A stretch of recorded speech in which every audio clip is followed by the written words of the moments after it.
이제 이렇게 저 하는 데는 아주 경험이 별로 없는 사람이에요. 그러니까 이게 잘 못하겠는데 준비할 동안 이제 제가 75년도에 이 LA로 왔거든요. 여기 온 건 뭐 인연이 있어서 온 게 아니고 여기 그때 웨스턴 이반제리칼 세미나리라는 그 학교가 있었어요. 그래서 그 서울신학교 졸업인데 자매 결연을 맺어서 거기 가면 좀 뭐 돈도 덜 내거나 자금 혹시 받을 수 있어가지고 좀 쉽게 공부할 수 있을까, 그렇게 해서 여기를 사실 정착하게 되었는데, 이제 교회를 시작하게 된 것은 공부를 마치게 되니까 여기 그 남침의 교회 본부에서 교회를 하나 세우려는 거예요. 그런 건 뭐 전혀 인식도 없고 그럴 때인데, 그래서 나 못한다고 그렇게 가는 게 당연하지 않겠어요. 그랬더니 또 얼마 있다, 또 한 2설 있다 또 와서 또 하라고 그러고, 아유 나 못한다고. 난 한 6개월을 한 서너 번 그랬어요. 마지막에 제가 물었어요. 아이 도대체 뭘 보고 날 보러 교회를 하라고 그러냐. 그랬더니 자기들이 1년 전서부터 당신이 공부할 때 조사를 했다는 거예요. 그러니까 이 LA의 침략에 세울 가장 책임자는 당신인 걸 알았기 때문에 우리가 이렇게 매달리는 거라고. 그래서 거기에 제가 뿅 갔어요. 사람은 뭐 칭찬하면 뭐 코끼리도 뭐 곰도 춤춘다 그러는데, 목회가 뭔지 설교가 뭔지 그런 거 전혀 지식이 없는 사람에게 칭찬 한번 했더니 속으로 한 1년 2년 하다가 나는 뉴욕이나 LA 갈 텐데 뭐 그러면 뭐 다른 사람은 그만큼 편하겠지, 그런 생각으로 교회를 시작했는데 막상 뚜껑을 열어보니까 그렇게 할 수가 없더라고요. 근데 하여튼 정말 뭐라 그럴까, 지렁이 같은 그런 목회 인성이나 인격이나 신앙이나 뭐 그런 정도 수준이었었어요. 뭘 가르쳐야 되고 설교를 어떻게 해야 되고 이게 전혀 준비가 안 된 사람이에요. 뭐 이현찬 목사님 그때 와서 어려울 때 도와주신 목사님이지만 그때는 그 집사님이었었어요. 오셨는데 처음 우리 교회 왔는데 그 다음 예배 끝나서 우리 집에 와서 목사님 하는데, 이게 저분이 그래도 지성 있는 분 아닙니까? 그러니까 설교에 대해서 잠깐 얘기하는 거예요. 이렇게 제가 그게 무슨 뜻인지 모르겠어요. 너무 형편없다 이거지. 하여튼 그런 정도였었어요. 그리고 설교만 안 하면 천년 목회하겠다. 그러니까 제 수준이 어떤지 알 수 있지 않겠어요. 근데 이제 여기서 한 8년 한 것 같아요. 한 10년 살았으니까요. 75년도 와서 85년도에 제가 LA를 내려가서 거기서 또 교회를 개척을 했어요. 10년에서 그 연합선교회 그 교회를 좋은 교회도 마련하고 그랬어요. 그리고 또 제가 한 10년을 쉬었어요. 근데 성령님께서 자꾸 교회를 하라는 거예요. 네? 도와줄 테니까. 전 뭐 신비하고 그런 거건 거리가 먼 사람인데, 중요한 메디에는 항상 성령님께서 저에게 말씀을 하셨어요. 근데 그게 뭐 안 되잖아요. 마음의 준비가 전혀 안 되고 그런 생각이 없는데. 근데 하나님께서 강제적으로 이렇게 그 길로 몰아서 교회를 또 다시 하게 하시더라고요. 그렇게 해서 한 게 이제 한인교회와 몽골교회. 한인교회 하는 중에 또 몽골 사람들이 오는 거예요. 몽골 사람이 있는지도 모르고 전혀 말도 못. 제가 지금 얘네들하고 몽골교회를 세우는 게 있는데 셈베노란 말 외에는 아는 게 하나도 없어요. 안녕하십니까가 셈베노예요. 그렇게 해서 또 이제 몽골교회 또 한인교회 두 교회를 했는데 정말 그때 내가 죽을 뻔했어요. 사실은요. 너무너무 힘들어서. 그때 아버님을 98세, 9세 된 그런 99세에 돌아가셨는데 95세 때 오셨어요. 그 아버지를 다 돌아가시는 분을 돌보면서 한인교회도 하랴 또 몽골교회도 하랴 정말 힘들었어요. 근데 지금은 이제 몽골교회도 잘 가고 한인교회들은 이제 은퇴하고 잘 가는데, 여지껏 그 교회를 할 때에도 교인이 없이 다 매번 그렇게 했어요. 근데 그냥 그 얼마나 힘이 들겠어요. 이제 세월이 지나고 은퇴 나와서 이렇게 보니까 교회를 세워서 개척하는 게 그것도 괜찮은 거다. 저는 그런 생각이 들더라고요. 왜 그냥 그 교회를 개척해서 교회를 세우는 사람들이 그렇게 많지가 않더라고요. 젊은 사람들에게 교회 세운 일을 해보자 그러면 용기가 없어요. 근데 나는 교인도 없이 그냥 겁 없이 4번씩 했으니까 그래도 좀 어떤 때 그래도 괜찮구나 그런 생각을 하게 되더라고요. 근데 이제 제가 이제 75살 됐는데 사실은 72년에 은퇴를 했어요. 70살에 은퇴를 해야 되는데 이 몽골 교회를 치중하다 보니까 한교회가 이게 찌그러드는 거예요. 거기다 이제 초점을 두고 그렇게. 그러니까 이제 내가 은퇴할 때가 다 됐는데 이 한인교회가 또 이게 안 되면은 이 몽골교회는 사람이 아무리 모여도 이건 또 문 닫게 되는 거예요. 걔네들은 재정력이 없고 신앙이 전혀 없는 애들이에요. 불교적인 기초가 다 돼 있는 그런 속에서 자라는 사람들이기 때문에. 그래서 이제 사람을 몽골 목사를 그냥 꽉 해갖고 그것도 겨우 어떻게 해서 여자 목사 전도사를 갖다 구해다가 앉혀놓고 따로 독립을 했어요. 이제 네가 알아서 해라.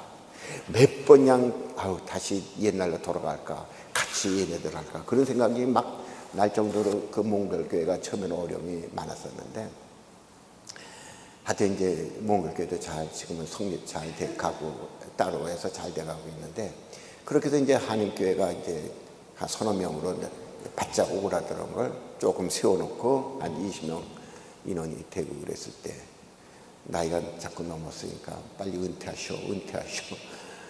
그렇게 해서 결국은 제가 이제 72살에 은퇴를 했어요. 저는 이제 한 1년간 쉬었다가 이제 좀 사람 많은 한국에 가서 한번 마지막으로 교회를 한번 세워놓고 그리고 하느님 앞에 가야 되겠다. 이제 그런 생각을 하고 1년 쉬었다가 한국 가려고 그랬는데 또 어떤 사람이 날 보러 또 자기 교회를 제발 좀 해달라는 거예요. 나는 은퇴도 안 했는데 은퇴하고 이제 겨우 1년 좀 쉬어야 되는데 내가 왜 무슨 여기선 교회 미국에선 교회 할 생각도 없고 그런데 자꾸 하라는 거예요. 그래서 또 마음이 조금 움직여서 그럼 내가 3년 동안만 딱 해주겠다고. 그 대신 당신은 신학교 가서 3년간 더 공부를 해서 실력을 더 쌓아라. 그렇게 얘기를 하고 이제 마지막 한 달 한국 가서 잘 쉬었다가 와서 하려고. 그래도 이게 안 되겠어. 한국 가면 안 되겠어요. 그래서 누나하고 작은 형 오라고 그래갖고 누나 작은 형 미국의 LA 주변 아리조나 이런 데 딱 구경시켜주고 이제 열심히 이제 교회를 똑바로 세워놓고 3년 후에는 난 한국에 나가야 되겠다. 그런 생각을 했는데 또 이 여행 갔다 오니까는 또 은퇴한 목사는 목회하면 안 된다고 하지 말라고. 이게 열이 바짝 나는 게 아니에요. 내가 이제 교회를 맡아서 하겠다고 했어요. 그냥 하라고 자꾸 몇 달간 그냥 애걸복걸하고 그러더니 또 여행 갔다 오니까 은퇴 목사는 하면 안 된다고 해서는 안 된다고. 열 뻗쳐갖고 그냥 예의 화딱 지나는데 나 여기서 한번 교회를 세워야 되겠다고. 그래서 또 미친 사람이 돼서 또 교회를 하나 시작을 했어요. 교인도 없이. 그것도 지금은 교인이 몇 명이냐? 한 가정이에요, 한 가정. 근데 이제 그걸 하면서 제가 마음에 기도하기를 하나님 내가 오래 보내서 아무것도 모르고 그럴 때 내 인생을 교회 세우는 일에 내 첫발을 디뎠는데 이제 내가 제2의 사역에 은퇴한 제2의 사역을 내가 해야 되겠습니다. 난 사실 죽을 때까지 놀고 싶은 마음이 없어요. 뭔가 일을 해야 되는 사람인데 끝까지 죽을 때까지 하나님을 하다가 죽고 싶어요. 근데 이제 그냥 옛날처럼 철부지처럼 하나님의 일을 하고 싶은 마음은 전혀 없어요. 그 교회를 4개 이상 몽골 교회도 개척을 해서 세워보고 그런 경험이 있으니까 이제 좀 더 과거와 다른 좀 더 성숙한 좀 더 하나님이 기뻐하는 그런 사역을 길을 가고 싶어요. 그래서 내가 소원하기를 하나님 내가 내 인생 포틀랜드에서 시작이 됐는데 사역이 거기서 시작이 됐습니다. 이 내 미국의 제2의 사역을 새로 시작하는 그런 시점으로 심예교에서 시작한 그 교회에서 한번 설교를 하게 해주세요. 그게 내 그 기도였었어요. 근데 처음에 그 이현찬 목사한테 부탁하니까 어려울 것 같은 내가 느낌이 들었어요. 아, 이게 안 되나 보다. 그랬더니 서너 달 후에, 한 두석 달 후에 목사님한테서 연락이 와서 그 목사님 전화번호를 주고, 아, 그래서 하나님께서 길을 열어주시나 보다. 그런 생각이 들었습니다. 그러니까 저에게는 상당히 그 의미가 뜻이 있는 시간이에요. 내 인생의 새로운 변곡점을 그리는, 수학에서 말하면 그 변곡점이에요. 그리고 여기 와서 이 목사님하고 어저께 식사하면서 얘기를 들으니까 참 중요한 때가 이 침례교회가 아닌가. 이 교회도 어떤 부흥과 성장을 위해서 하나의 획을 긋는 그런 시점에 와 있는 그 때가 이 침례교회 형편이 아닌가, 그런 생각이 들었습니다. 그래서 이 침례교회도 오늘 이후로 교회 성장과 발전에 새로운 획을 긋는 그런 때가 되길 바라고, 저도 이제 하나님이 부르신 날까지 새로운 사역의 시작이 되는 그런 출발점이 되길 바랍니다. 우리가 사실 제가 그동안 살아오면서 느끼고 많이 경험한 것이지만, 우리가 살아가는 데는 순탄한 것만 있는 게 아니에요. 중요한 것은 그 어려운 시련과 고난, 그런 걸 있었을 때 그것을 우리가 어떻게 극복하고 문제를 어떻게 해결해서 그 문제와 시련이 도약하는 뒷받침이 되는 그런 것이 참 그 중요한 건데, 이스라엘 사람들은 그동안에 많은 시련과 어려움을 겪었어요. 그런데 그 어려운 시련을 느헤미야라는 지도자를 통해서 그런 시련을 이기고, 그것도 기적같이 50몇째, 3일인가 4일 그렇게 되는 기간인데 2달도 안 돼서 예루살렘 성벽이라는 그 성벽을 갖다가 다시 옛날 모습으로 재건하는 그런 기적을 이루었어요. 이제 그들이 이제 수고하고 고생한 그런 건 다 이제 지나갔다고요. 이제는 그들이 이루는 열매, 결과를 따먹고 말이에요. 기분 내는 즐거운 일만 그들에게 남았어요. 그러니 성서에서 보면은 섰다고 하는 사람은 넘어질까 조심하라, 그런 말씀대로 가장 인생의 위험한 때는 어려울 때, 시련의 때, 먹고 사는 것이 힘들 때가 사실 다 그때가 아니에요. 모든 것이 잘 돼갈 그때가 어떤 때냐, 가장 위험한 때예요. 나이가 드신 분들은 제 말에 많이 공감하리라 이렇게 생각합니다. 그러니까 잘 돌아갈 그때는 말이에요, 신바람 낼 때가 아니라고. 그때는 한 걸음 뒤로 물러서서 적극적으로, 그리고 철저하게 자기에게 그동안 걸어온 삶을 돌아보고요, 그리고 자기의 삶을 다시 정지 정돈을 잘해야 될 때가 잘 돌아갈 그때예요. 이 전도서 11장 8절 말씀에 보면은 사람이 여러 해를 살면 눈물 흘리고 짜증 부리고 그렇게 살지 말고 항상 즐거워할지어다, 이렇게 말씀했어요. 우리 하나님께서 우리에게 원하시는 것은 항상 기쁘게 살아가는 거예요. 범사에 기뻐하면서 살아가는 것이 하나님이 우리에게 바라시는 뜻이에요. 우리가 눈물 흘리고 짜증하면서 고민하고 살아가는 건 하나님의 뜻이 절대 아닙니다.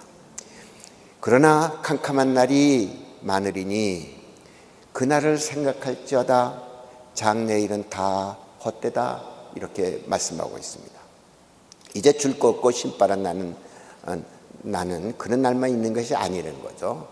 반드시 신바람 나는 즐거운 날, 그 다음에는 어둡고 캄캄한 앞이 보이지 않는 그런 날이 얘기하고 있고 준비하고 기다리고 있다는 거예요. 그런데 불행하고도 이 캄캄한 날은, 좋은 날은 대개 예고가 되잖아요. 아, 앞으로는 월급도 오를 것 같고 사업도 좀 잘 될 것 같고, 이게 조금 예고가 된단 말이야. 근데 이 캄캄한 날은 예고가 없어요. 어느 날 어느 시에 어떻게 온다는 그런 통지도 없어요. 근데 이 캄캄한 날에, 이 잘 나가는 날에 이 캄캄한 날이 오면은 이게 감당이 안 되는 거예요. 대책도 보이지 않고 정말 무서운 날이 예고 없이 돌아오는 캄캄한 날이라고. 오늘 우리가 살아가는데 이런 날이 가능하게 오지 않도록 살아가는 사람이, 그 사람이 지혜로운 사람이고 그 사람이 믿음으로 승리하면서 살아가는 사람들입니다. 잘 돌아가는 날, 그날이 있잖아요. 자부심을 느끼는 날도 있고, 또 모든 사람이 볼 때 그 사람은 형통한다, 출세기를 들어섰다, 그런 날이 있을 텐데, 그런 날은 반드시 자기 영혼에 브레이크를 걸어야 되는 날이고 자기 삶을 갖다가 속도 조절해야 되는 날이 바로 그 날이에요. 이스라엘 백성들이 성전을 다 건축했어요. 잔치를 베풀 날만 남았잖아. 파주로 음식해서 야 우리가 이게 성전을 지었단 말이야. 그런데 그런 일을 미뤘어요. 그런 느헤미야는 사람들을 갖다가 많이 모일 수 있는 수문 앞 그 광장에 다 모이게 했어요. 딱 하나예요. 하나님 말씀을 들어서, 그 하나님 말씀을 통해서 그들의 삶의 속도 조절과 정리, 정돈을 하기 위해서 수능 앞에 사람들 다 모이게 했어요. 오늘 여기 보면 9절에 뭐라고 그랬냐면, 백성들이 다 율법의 말씀을 듣고 다 울었다. 12절에서는 모든 백성이 곧 가서 먹고 마시며 나누어주고 크게 즐거워하니 이는 그 읽어 들은 말을 밝히 알미니라. 오늘 이 말씀에서 보는 것처럼 느헤미야가 바란 게 바로 이거예요. 하나님이 원하는 것도 이런 거고. 오늘 우리 신앙생활에서 가장 중요한 게 뭐겠어요? 내가 장로가 돼서 교회에서 당회 참석해서 그 목사와 교회 장의 중요한 문제를 의논하는 중요한 자리에 서는 사람이 되는 것이 중요하겠어요? 오늘 우리는 더 좋은 교회에서 좋은 시설을 갖는, 내 교회를 갖는 게 이게 첫 번째겠어요. 오늘 우리가 신앙생활 하면서 가장 중요한 것은요, 내 신앙 걸어가는 그 길거리에 눈물이 흘려지는 거예요. 그리고 오늘 내가 신앙생활하는 그 생활 현 위치에 반드시 있어야 될 게 기쁨이라. 교회를 생활하면서 또렷하는 사람들과 이렇게 얘기해 보면, 오늘날 교회에는 이 눈물이 얼마나 있을까? 이 느헤미야 시대 때 그 흘렸던 기쁨이 얼마나 있을까? 이게 조금 회의가 가요. 오늘 우리가 눈물과 기쁨이 없는 신앙생활이 그게 뭐 중요하냐 그렇게 생각할지 모르지만, 어떻게 맨날 눈물만 흘리고 허허댈대고 그렇게 살 수가 있겠느냐 그렇게 생각할지 모르겠지만, 눈물과 기쁨 없는 신앙생활하면 그 신앙은 반드시 의식과 형식으로 말이에요. 그렇게 의식 형식에 의존하는 그 신앙생활로 떨어지기가 아주 십중팔구입니다. 오늘 이 기쁨과 눈물이라는 것은요, 누가 주는 신령한 선물이냐면 하나님만 주시는 신령한 선물이에요. 누구도 그걸 모방할 수가 없어. 어디서 도둑질할 수도 있는 것도 아니고, 내가 많은 돈을 주어서 다른 사람에게 받은 그 은혜를 내가 조금이라도 나눌 수 있는 그런 성격의 것이 절대 아니에요. 오직 믿음으로 사는 사람들만이 성령을 통해서 하나님께서 주시는 신령한 축복이에요. 이 눈물과 기쁨이 신령한 축복이 있는 사람은 절대 근심이 있을 수가 없어요. 아무리 어렵고 배가 고파도 그것이 그의 삶에 절대 문제가 되지 않습니다. 병이 들어서 너는 내일에 죽는다는 사형 선고를 받는 중병에 걸렸을지라도 그런 중병이 그의 삶에 전혀 영향을 주지 않는 것이 하나님만 주시는 기쁨과 눈물이에요.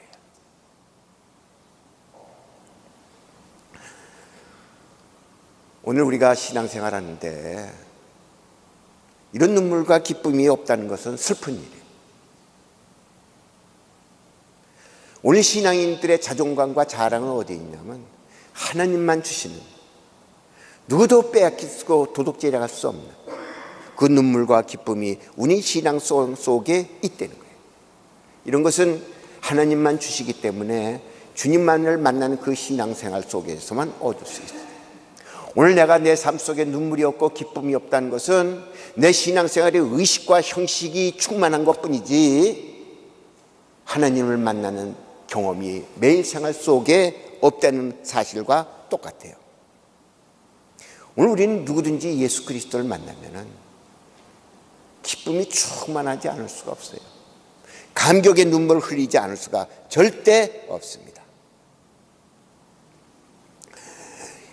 오늘 이런 눈물은 주님을 만나는 것을 통해서만 얻을 수 있는데, 오늘도 예배 가운데서 여러분들이 주님을 만나고 가시길 전 간절히 바랍니다.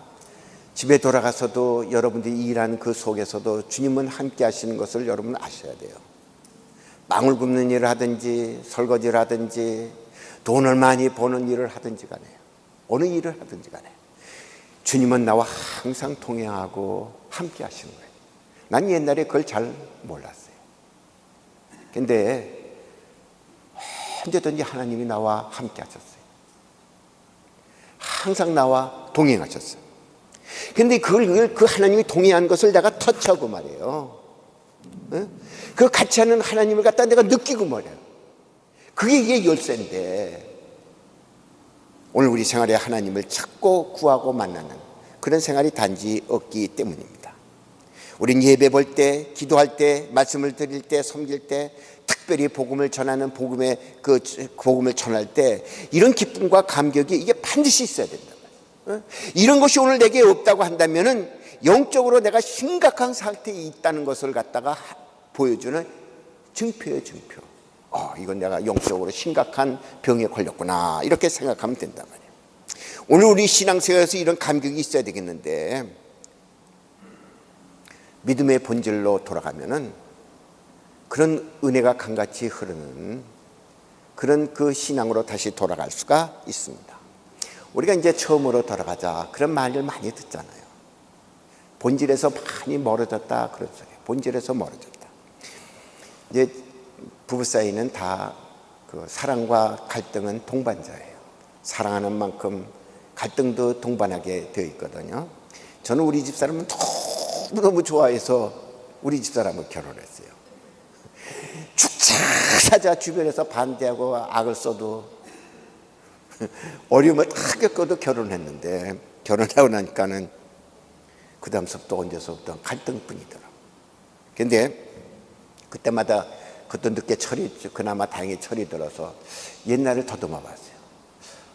내가 옛날 우리 집사람 얼마나 좋아했는데, 그때는 문제가 다 몰란 것도 뿐이죠. 실상은 더 많았을 텐데, 그때는 있는 그대로 내가 우리 아내를 좋아했는데 왜 요새는 또 요 모양 요 꼴이 됐나. 그건 안 되면, 그렇지, 처음으로 돌아가야지.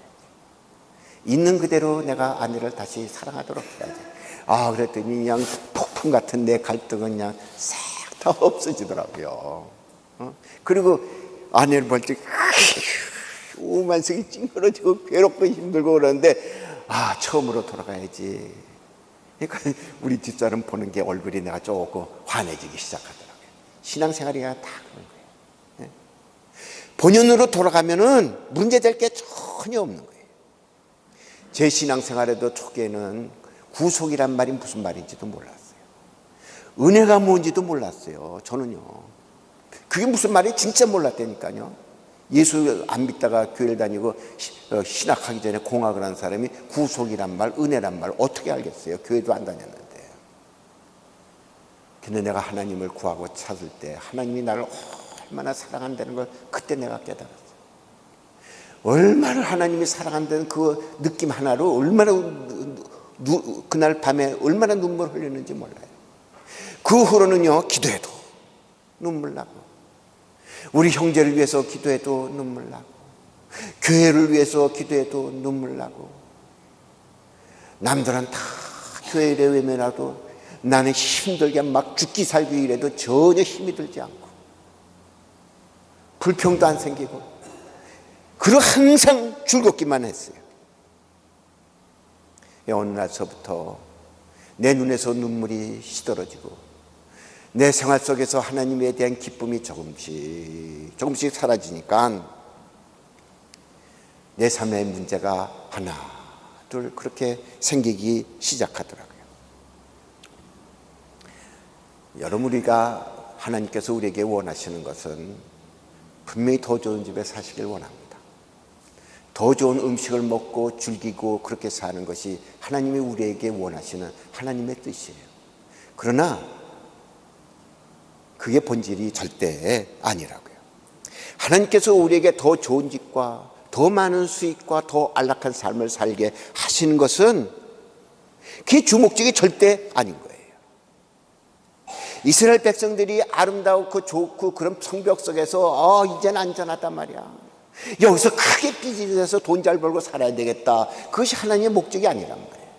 안전한 좋은 환경 속에서 하나님을 사랑하고 하나님을 찬양하고 하나님과의 그 친밀한 교제 가운데서, 신뢰 가운데서 얻는 눈물과 감격과 그 기쁨을 누리고 살아가는 것이 하나님께서 이스라엘 백성에게 원하셨던 것처럼 오늘 우리 신앙인들의 삶에 그 원하시는 것은 뭐냐면요, 그 감격이 다시 새롭게 나오는 거예요.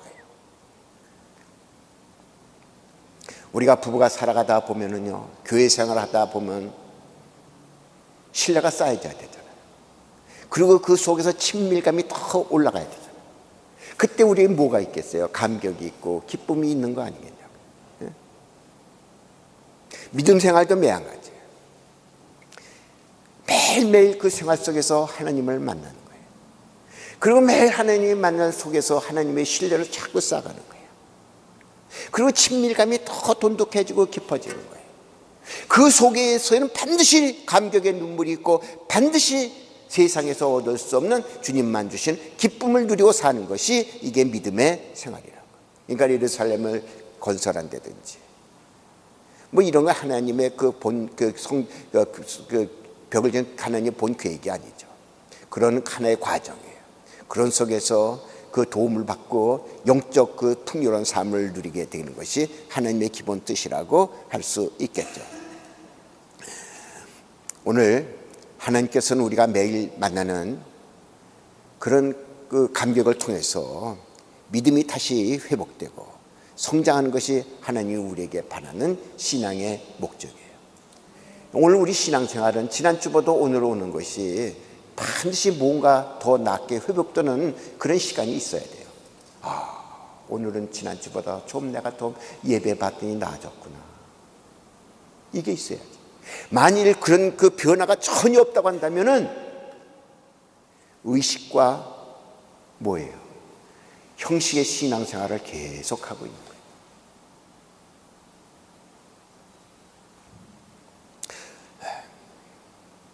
오늘 우리 믿음의 간격을 회복하고 사는 것, 믿음의 생명력이 있거든요. 믿음 있는 사람은 행동과 생각과 말이 생산적이고 발전적이에요. 생명력 없이 교회 생활하는 사람 많아요. 이게 하나님의 뜻이라고. 처음 하나님을 찾아갔을 때 구원의 감격을 다시 회복하는 것, 이게 하나님께서 우리에게 바라시는 뜻이라고. 이 마태복음 23장, 24장, 25장 이건 하나로 묶여진 장이라고 봐야 되는데 종말에 관한 거예요. 24장은 예언의 종말에 대한 예언, 25장은 종말을 어떻게 살아갈 거에 대한 교훈을 주는 경고의 비유고, 23장은 너희들이 어떻게 하면 비극적인 종말의 인물이 된다는 것이 23장 얘기예요.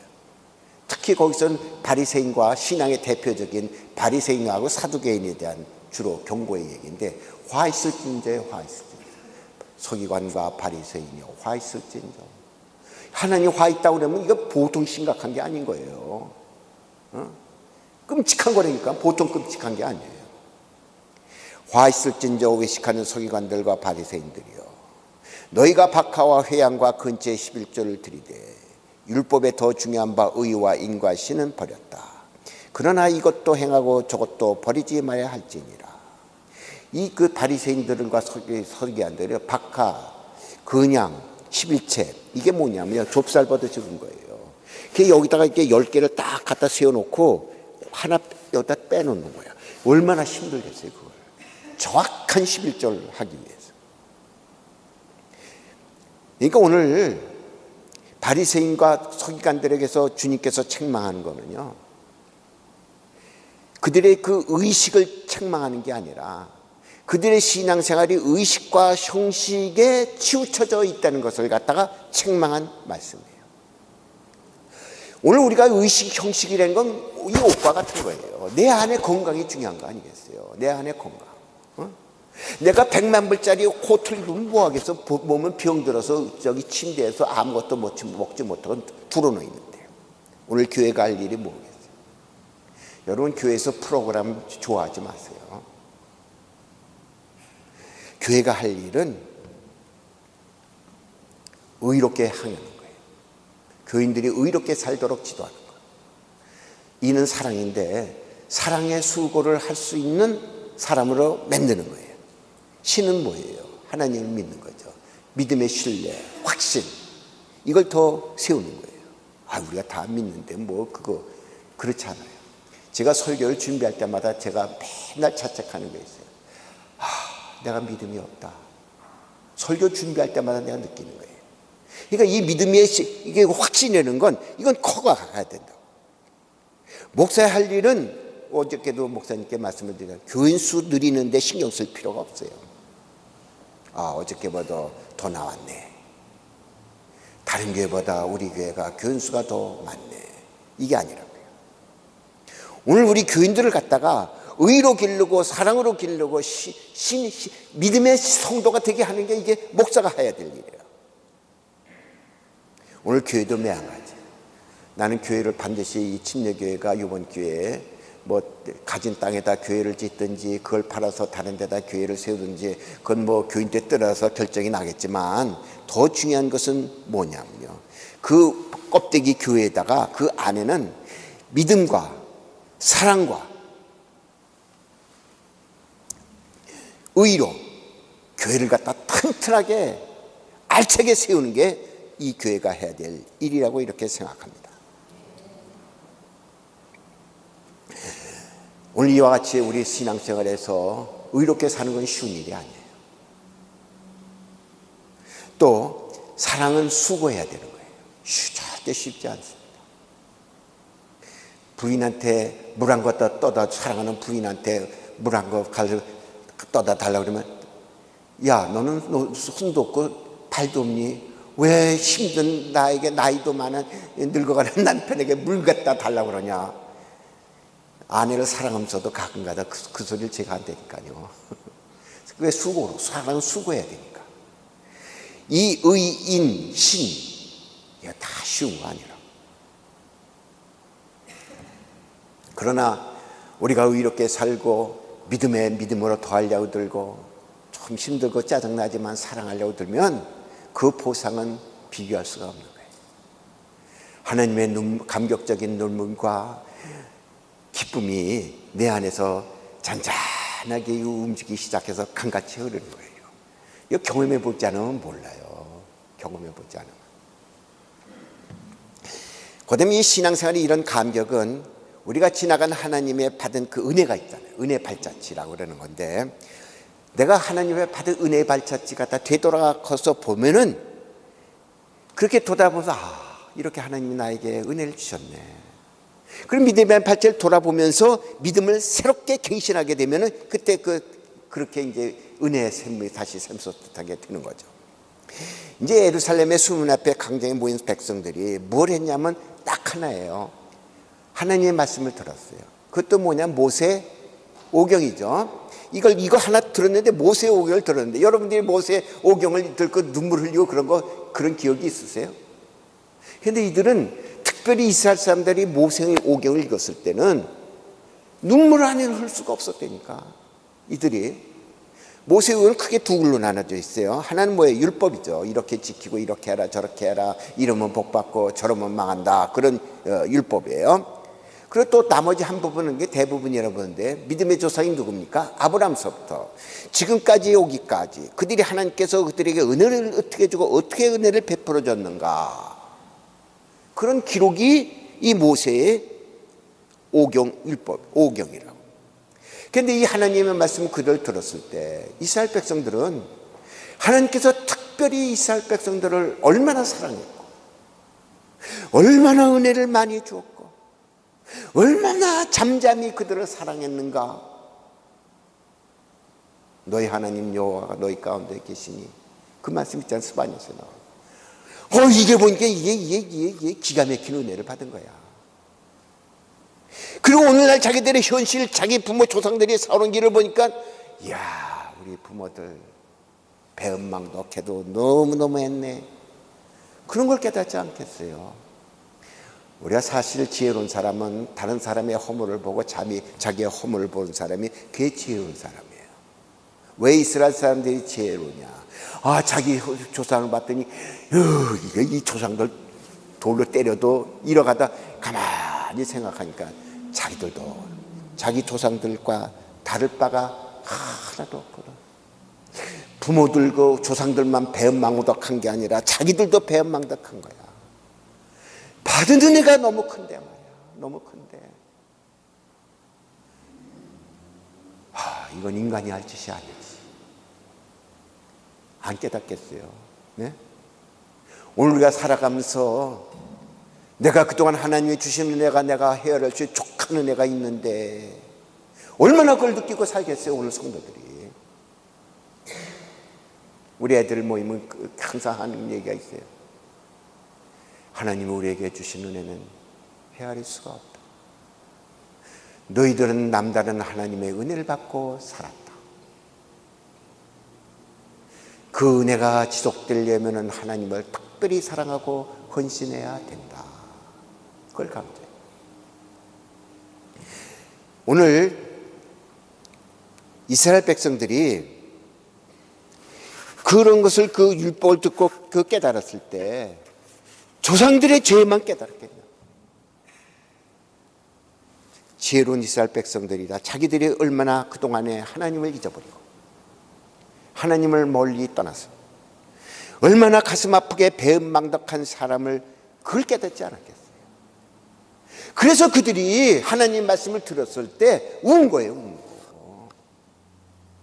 이걸 성령의 감동에 난 눈물이라고 그러는데 이게 저절로 우는 게 아니라고. 성령의 역사만 있어야 이게 우는 눈물이라고.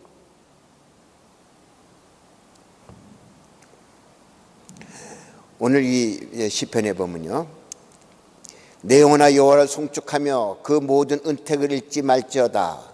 저가 네 모든 죄악을 사하시며 네 모든 병을 고치시며 내 생명을 파멸해서 구속하시고 인자와 긍휼로 관을 씌우며 좋은 것으로 내 소원을 만족해 하사 내 청춘으로 독수리같이 새롭게 하시는도다. 시편 103장 이제 나온 건데 일부만 한 거예요. 가시면 시편 103장 한번 읽어보세요. 누구 시냐면 다윗이 쓴 시예요.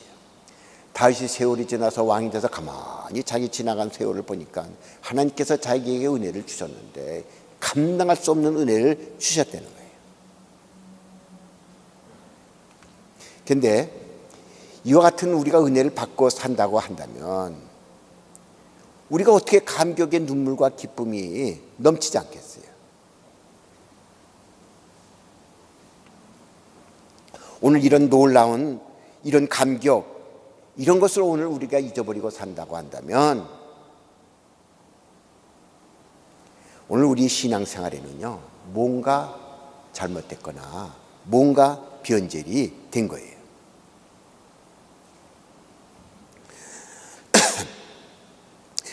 오늘 우리가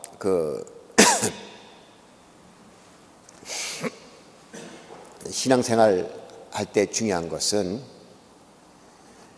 이런 받은 은혜만 우리가 생각하는 것이 아니라 이런 받은 지난 모든 은혜도 그 되새김질하면서 그리고 살아가는 게 굉장히 중요한 그런 신앙생활이라고 이렇게 생각합니다. 하나님께서 내게 주신 그 확실한 그런 그 은혜가 있어요. 때로는 힘들고 어려울 때마다 하나님께서 내게 이와 같은 주신 은혜를 꺼내보고 읽고 그러면서 항상 암송하면서 제가 새 힘을 얻습니다. 근데 하나님은 어제나 오늘이라 영원토록 변함없이 나를 사랑하시죠. 그리고 내 죄의 허물 그런 것 때문에 2000년 전에 나 때문에 죽으셨어요. 그런데 나는 이런 십자가 은혜를 생각할 때마다 내 실패라든지 내 실수 이런 허물, 이런 데서 내가 일어날 수가 있었어요. 그리고 내게 그 용기를, 그런 걸 얻고, 그리고 새로운 꿈을 가질 수가 있었습니다. 내가 그리스도와 함께 십자가에 못 박혔나니 그런즉 이제는 내가 산 것이 아니요 오직 내 안에 그리스도께서 사신 것이라. 이제 내가 육체 가운데 사는 것은 나를 사랑하사 나를 위하여 나의 몸을 버리신 하나님의 아들을 믿는 믿음 안에서 사는 것이라. 그러니까 하나님께서 내게 주신 은혜, 최고의 은혜는 그 십자가 은혜예요. 그런데 이걸 나에게 언제 주셨냐? 2000년 전에 미리 준비하고 예비하신 그런 은혜예요. 그래서 제가 이 은혜를 생각할 때마다 항상 감격해요. 그리고 미움, 섭섭함, 염려, 근심, 이런 것이 다 안개처럼 다 사라지죠. 오늘 우리가 언제 하나님 앞에 감격하면서 우리가 언제 그렇게 살아갈 수 있느냐? 회개할 때예요. 그리고 눈물의 감격, 이런 것을 다시 회복하게 되면은 이런 기쁨이 다시 강같이 흐르는 그런 은혜를 누리고 우리가 살아갈 수가 있습니다. 우리가 살아가는데 진정한 회개에는 눈물이 있게 마련이에요. 그리고 우리가 회개한다고 그런 것은 십계명을 따라서 회개하는 것과 신앙의 성장을 가로막는 그런 것을 제거하고 정리하는 그런 회개가 있어요. 대부분의 사람들은 십계명에 그런 것을 지키는 수준에서 그걸 회개를 하는데, 진정한 신앙의 수준에서 나오는 회개는요, 반드시 눈물이 있어요. 그리고 감당이 안 되는 넘치는 반드시 그런 기쁨이 따라오게 그렇게 되어 있습니다. 이 욥이란 사람 한 예를 들면, 이 사람은 이제 순전하고 정직한 그런 사람이죠. 하나님을 경외하고 악에서 떠난 그런 생활한 사람이에요.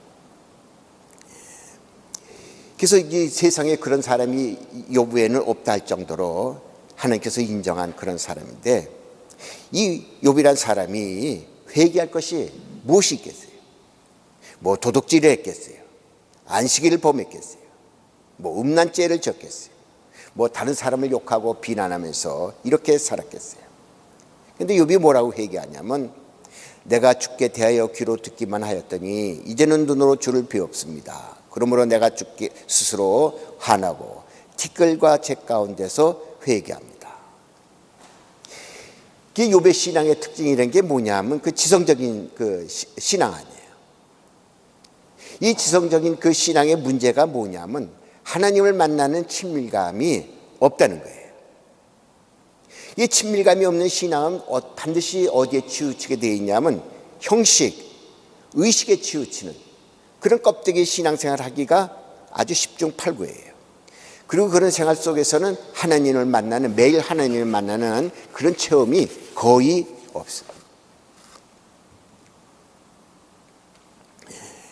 이 우리가 살아가는데 믿음이라고 하는 것은 하나님을 아는 데서부터 출발하는 게 이런 게 사실이지만, 또 성경을 읽고 듣고 그런 것도 굉장히 중요해요. 그러나 우리가 분명히 알아야 될 것은 성경을 아는 지식으로 절대 끝날 때 그 지식은 어떤 게 능력이 없는, 어느 영향도 미치지 못하는, 내 삶과는 아무 상관이 없는 그런 신앙의 지식으로 끝날 수밖에 없어요. 오늘 욥이 하나님 앞에서 이제 제 가운데서 회개를 하는데, 그런 지적인 그런 데에 만족하고 행위에 그 만족한 그런 데서 살아온 그 차원이 낮은 그런 신앙생활을 회개했다고 할 수 있어요. 진정한 회개란 건 다른 게 아니라 내가 하나님과 그 교회 생활 속에서 믿음이 매일매일 성장하지 않는 거예요. 그리고 하나님과 만나는 그런 교제, 그런 게 내 생활 속에 없는 거라고. 인위적으로, 그리고 내가 어떤 형식에 의해서 행동으로 내 신앙을 성장케 하려고 했던 그런 신앙생활 속에는 절대 이런 변화가 일어날 수가 없습니다. 신앙의 성장은 하나님과 내가 매일 만나는 친밀감, 이런 것에서 오는 것이고, 회개라고 하는 것도 하나님과 나의 만나는 그런 생활 속에서 내 자신을 발견하고 깨닫는 그런 것이라고 할 수가 있습니다.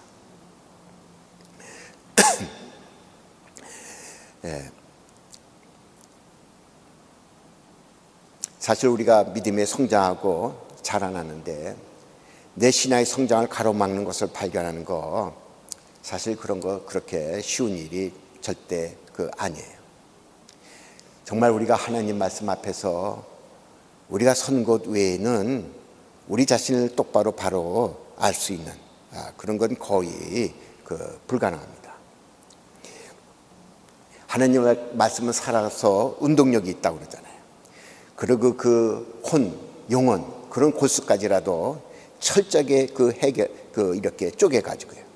우리가 생각하고 있는 마음, 뜻, 이런 걸 다 밝히 나타내서 만물이 모든 것이 햇빛이 나면 다 드러나는 것처럼, 우리의 안이 다 늘어난다고 하는 것처럼, 우리가 하나님 앞에 서지 않으면은 사실 우리 진정한 우리 자신을 보고 아는 건 사실 거의 어려워요.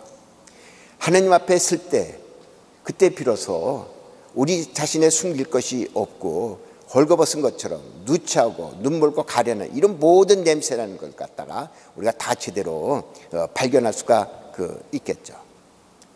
오늘 우리가 살아가는 데 있어서 가장 중요하고 필요한 것은 정말 우리가 매일매일 살아가는데 얼마나 진정한 회개, 이런 걸 하느냐, 이거에 달렸다고 할 수 있겠습니다.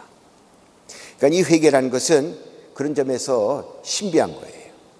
인위적인 조작이라든지 시위로 끝나는 것이 아니라 내 고백과 필요에 의해서 하나님 옆에 간절히 고백할 때 하나님이 함께하는 것, 그것이 회개라고 할 수 있습니다.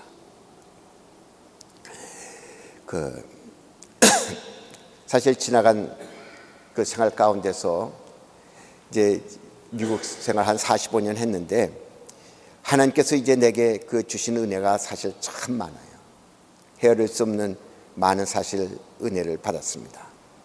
여러분들은 이제 얼마나 은혜를 많이 받으셨는지 모르겠지만 다 많이 은혜를 받았을지라고 이렇게 믿습니다. 근데 그 중에서 제가 가만히 지날 이렇게 보면은 하나님께서 내게 주신 은혜 중에 가장 큰 은혜는 십자가 은혜예요. 그래서 이 십자가 은혜를 생각하면은 내가 어떻게든지 이제 죽을 때까지 이 십자가 은혜를 전해야 되겠다, 이런 생각을 하고 늘 삽니다. 어떻게든지 우리들은 이제 앞으로 살아가면서 십자가 은혜, 본질로 돌아가서 처음 신앙으로 돌아가서 그렇게 뜨겁게 우리가 신앙생활하게 되면은 우리 믿음이 다시 새로워지고 변화되지 않겠어요. 그래서 열심히 믿음의 사람으로 우리가 살아 다시 우리의 신앙의 샘이 샘솟듯 하는 그런 축복의 삶이 되시기를 간절히 바랍니다. 기도하겠어요.